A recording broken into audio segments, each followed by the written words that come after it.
AMP کو آپ دیکھ لیں، پچھلے 3 یا 5 سال میں 29 کروڑ زکوٰۃ کلیکٹ ہو کر ایجوکیشن پر لگی ہے۔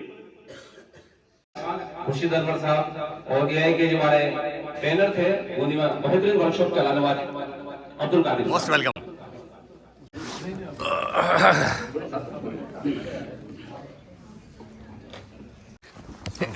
مقرر ریپیٹ دس پلیز۔ آپ نے ویشنو دیوی میڈیکل کالج کا ابھی ایک معاملہ چل رہا ہے، وہ دیکھا ہوگا۔ وہاں میڈیکل میں 50 میں سے 40 بچے ہماری قوم کے ہیں۔ یہ لہجہ، یہ تیاری، یہ جذبہ ہمیں چاہیے۔ ساؤتھ میں اگر آپ جائیں گے، وہاں کے کالجز میں، میڈیکل کالج میں 20 سے 25% بچے ہمارے ملیں گے۔ ہاسپٹل میں جائیں گے، وہاں میڈیکل اسٹاف میں 20 سے 25% ہمارا ملے گا۔ یہ کس لیے ممکن ہوا؟ یہ اس لیے ممکن ہوا کہ ڈاکٹر عبد القادر نام کا ایک دیوانہ آدمی کھڑا ہوا، جس نے 40 بائی 17 کے ایک کمرے میں ایک کلاس شروع کی۔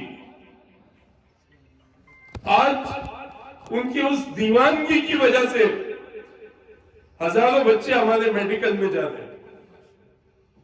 ان کو روکنے کے لیے کیا کیا کیا جا رہا ہے آپ کے علم میں ہے۔ میں کہہ رہا ہوں، جب ایک معمولی سا آدمی انیشیٹ کر کے ایک چھوٹے سے لیول پر، بیدر جیسے چھوٹے سے گاؤں سے پوری دنیا میں چھا سکتا ہے، تو ہم کیوں نہیں کر سکتے؟ ان کے پاس کون سا پیسہ تھا؟ کرائے کے کمرے سے شروع ہوا ہے سر، شاہین گروپ۔ انڈیا کا سب سے بڑا پرائیویٹ سیکٹر کا جو ٹیلنٹ سرچ ایگزام ہے، وہ AMP ارینج کر دیے۔ 2 لاکھ بچے ایک ساتھ ان کے ایگزامز میں بیٹھ رہے ہیں۔ جو بھی ہم کہہ سکتے ہیں ان بچوں کے لیے کرنا ہے۔ اسی سوچ کو سامنے رکھ کر AMP چل رہی ہے، اسی سوچ کو سامنے رکھ کر آپ تمام لوگ ہیں، اسی سوچ کی وجہ سے ہم یہاں بیٹھے ہوئے ہیں۔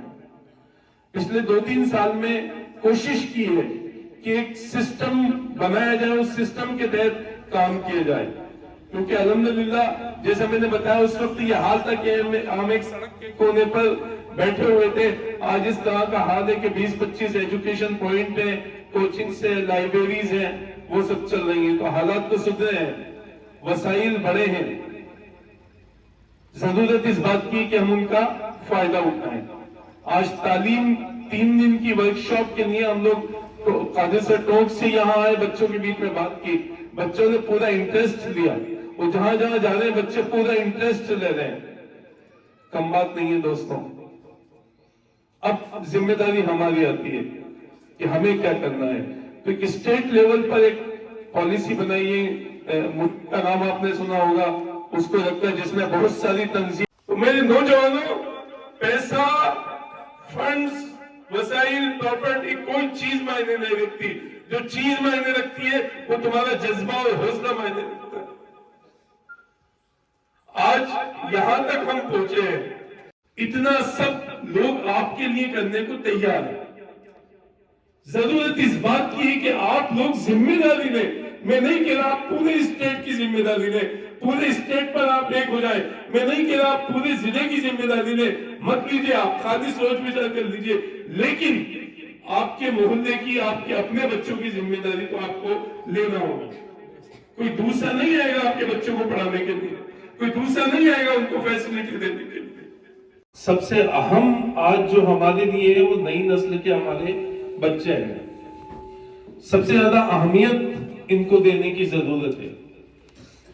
اگر آپ حضور کی زندگی، سیرت پر نظر ڈالیں تو جس وقت آپ نے ایمان کا کام شروع کیا اور اپنی بات کہنا شروع کی، اس وقت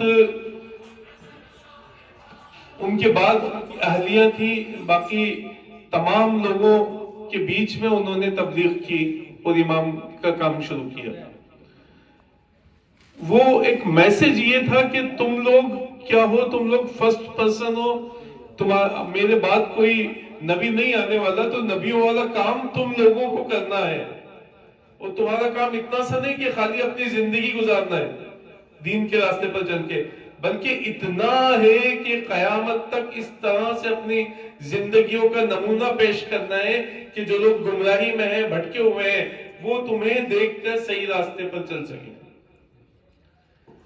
تو آنے والا وقت جو ہے وہ ہمارے بچوں کا ہے، ہمیں ہمارے بچے اس طرح سے تیار کرنا ہے کہ آنے والا زمانہ جو ہے وہ کہہ سکے کہ انسان ہو تو اس طرح کا ہو، دنیا میں کامیابی ہو تو اس طرح کی ہو، انٹلیکچوئل ہو تو اس طرح کا ہو، لیڈر ہو تو اس طرح کا ہو، فکر و سوچ رکھنے والا ہو تو اس طرح کا ہو، کریکٹر ہو تو اس طرح کا ہو۔ تو سب سے زیادہ اہمیت جو ہے وہ ہماری ان بچوں کی ہے۔